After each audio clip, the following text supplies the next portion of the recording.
Salted caramel Dutch chocolate brownie. Let's start making a salted caramel sauce. Put 1 cup of sugar in a small pot with 2 tablespoons of water. Non-stick pans work the best. This can be very easy to mess up, so try not to walk away from the stove. Only stir in the beginning to combine. Once the sugar has came to a boil, cook over a medium heat for 8 to 10 minutes or until it starts to turn an amber color. Try your hardest at this point not to stir so the sugar doesn't crystallize. Removed from heat once it's a golden amber color or reaches to 150 F or 120 Celsius. If you have a thermometer, it might help to slowly stir in the cream, and it could be chunky, so keep stirring. I had to put mine back on the heat for only a minute to melt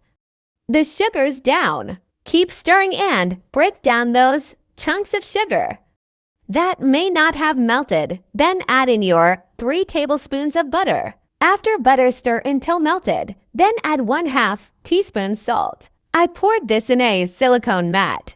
I was freezing the layer of caramel to put in between the brownies. Even freezing this caramel sauce didn't hold up in between the brownies, but it tasted amazing. For the brownies, melt 1/2 cup butter in a small bowl. Whisk together 2/3 cup of flour and 1/2 cup of cocoa powder. Dutch cocoa powder is suggested, but any kind should work fine. In a medium bowl, mix 2 whole eggs and 1 egg yolk. Separate your last egg white from the egg yolk. Put the yolk in with the whole eggs. Whisk together the eggs with 1/2 a cup of white sugar and 1/2 a cup of brown sugar. Whisk vigorously until they turn a pale yellow color. Pour in 1 teaspoon espresso powder or instant coffee powder. Add 2 teaspoons vanilla. Here is the espresso powder I used in the cocoa powder I used.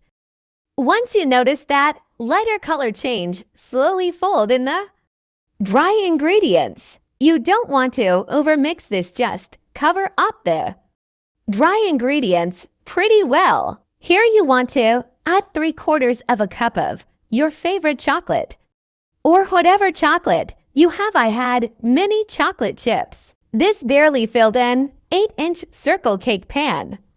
I would double the batch and put it in a bigger pan for my household. Here, and you had your 3/4 cup of chocolate. It could be chips, chunks, or shaved chocolate. Gently fold this in as well. Butter the bottom and sides of an 8-inch pan. Line the bottom of the pan with parchment if you have it. I wanted a thick layer of caramel in the middle of my brownie.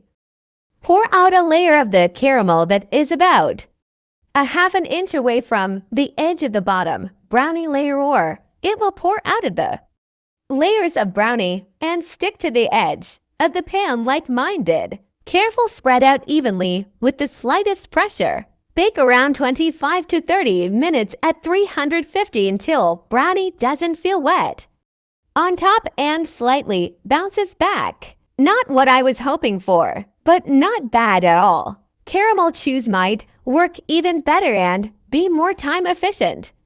Brownies would taste fine even without caramel or just caramel on top.